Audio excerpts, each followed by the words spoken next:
Breaking news చూస్తున్నాం. తెలంగాణలో బీజేపీకి ఎదురు దెబ్బ తగిలింది. ఆ పార్టీకి సీనియర్ నాయకుడు రాజీనామా చేశారు. ఇప్పుడు అది చర్చనీయాంశంగా మారింది. ఇక ఆయన బీజేపీకి రాజీనామా చేసి మళ్ళీ బీఆర్ఎస్ గూటికి చేరుతున్నట్లుగా ప్రకటించారు. మొత్తానికైతే మున్సిపల్ ఎన్నికల వేళ ఈ నిర్ణయం పెద్ద ఎదురుదెబ్బ అనే రాజకీయ వర్గాలైతే భావిస్తున్నాయి. ఉమ్మడి వరంగల్ జిల్లా రాజకీయాల్లో కీలక మార్పు చోటు చేసుకుంది. వర్ధన్నపేట మాజీ ఎమ్మెల్యే ఆలూరి రమేష్ భారతీయ జనతా పార్టీకి రాజీనామా చేసి తిరిగి తన సొంత గూడైన బీఆర్ఎస్ లో చేరారు అని నిర్ణయించుకున్నారు. గత లోక్సభ ఎన్నికల ముందు బీజేపీలో చేరిన ఆయన అక్కడ ఆశించిన ఫలితం దక్కకపోవడంతో మళ్లీ గులాబీ జెండా పట్టుకునేందుకు సిద్ధమయ్యారు. మాజీ మంత్రి ఎర్రబెల్లి దయాకర్ రావు, పల్లా రాజేశ్వర్ రెడ్డి జరిపిన చర్చలు విజయవంతం కావడంతో ఆయన కారెక్కేందుకు మొగ్గు చూపినట్టుగా తెలుస్తోంది. ఇక మున్సిపల్ ఎన్నికల వేళ ఈ పరిణామం బీజేపీకి పెద్ద దెబ్బగా కనిపిస్తోంది. జిల్లాల్లో బలమైన పట్టు ఉన్న నేత తిరిగి రావడం బీఆర్ఎస్ శ్రేణుల్లో కొత్త ఉత్సాహాన్ని నింపింది అని రాజకీయ వర్గాల్లో చర్చనీయాంశమైంది. ఇప్పుడు ఇక తెలంగాణ రాజకీయాల్లో ముఖ్యంగా ఉమ్మడి వరంగల్ జిల్లాలో పెను సంచలనం చోటు చేసుకుంటోంది.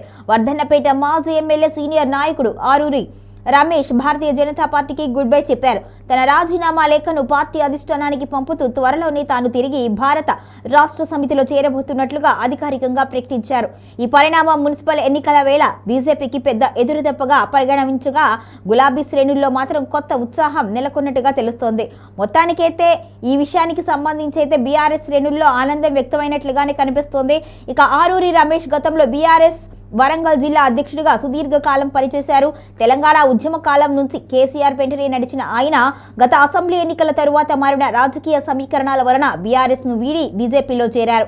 గత లోక్సభ ఎన్నికల్లో వరంగల్ పార్లమెంట్ స్థానం నుంచి బీజేపీ అభ్యర్థిగా పోటీ చేసినప్పటికీ విజయం సాధించలేకపోయారు. ఎన్నికల ఫలితాల తర్వాత కొంతకాలం పాటు పార్టీ కార్యక్రమాలకు దూరంగా ఉంటూ వచ్చిన ఆయన చివరకు కమలం పార్టీ ప్రాథమిక సభ్యత్వానికి రాజీనామా చేశారు.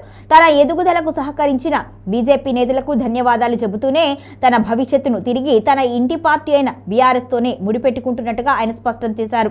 ఇక బీఆర్ఎస్ అగ్రనేతలు కూడా ఆనందం వ్యక్తం చేస్తున్నారు. ఆలూరి రమేష్ ను తిరిగి పార్టీలోకి తీసుకురావడానికి బీఆర్ఎస్ అధిష్టానం గత కొద్ది కాలంగా తెర వెనుక గట్టి ప్రయత్నాలు చేసింది అనే విమర్శలు ఉన్నాయి. మాజీ మంత్రి ఎర్రబెల్లి దయాకర్ రావు, ఎమ్మెల్యే పల్లా రాజేశ్వర్ రెడ్డి వంటి కీలక నేతలు ఆలూరితో పలుమార్లు చర్చలు జరిపారు. పార్టీలో ఆయనకు తగిన ప్రాధాన్యత ఉంటుంది అని, పాత మిత్రులతో కలిసి పనిచేయడం వలన ఉమ్మడి జిల్లాలో పార్టీ పట్టును తిరిగి సాధించవచ్చు అని వారు నచ్చచెప్పినట్టుగా సమాచారం. ఈ చర్చలు ఫలించడంతో తన అనుచరులు భారీ ఎత్తున కార్యకర్తలతో కలిసి కారెక్కేందుకు ఆయన సిద్ధమైనట్టుగా తెలుస్తోంది. వరంగల్ జిల్లాలో ముఖ్యంగా ఎస్సీ రిజర్వేషన్ నియోజకవర్గాల్లో ఆలూరి రమేష్ కు బలమైన కేడర్ ఉంది.